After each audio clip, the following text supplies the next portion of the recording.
tu as toutes les voix, les trucs roses là. Ça, c'est les chœurs. Les chœurs, ok. Ici, nous sommes au studio JMR. Jean-Michel Raggioli, qui est la première personne que j'ai sollicitée lors du projet Kelaya, qui a démarré en janvier 2012.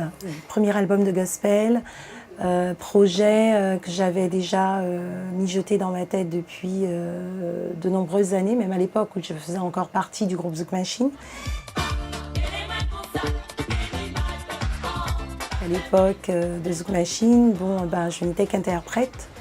Et puis il s'avère que là, il a fallu tout prendre en main. Ce n'était pas chose évidente pour moi. Je ne connaissais rien dans ce milieu à part chanter. Et puis au fur et à mesure, Dieu a permis que les choses se débloquent. Et je me suis dit, c'est le moment.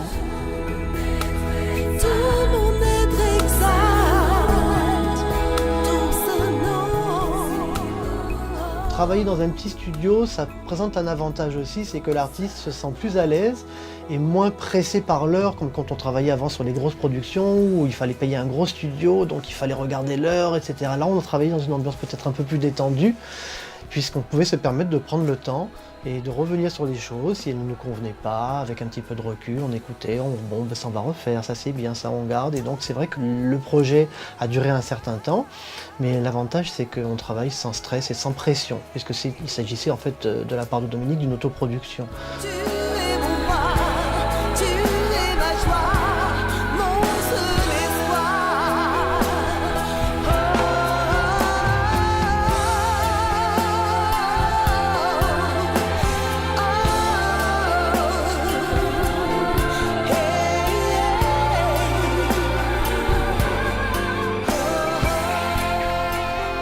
J'ai chanté seule, j'ai eu des combinaisons avec d'autres artistes comme Frédérica Aratus, Crescilia Destour, des personnes qui ont fait des chœurs avec moi.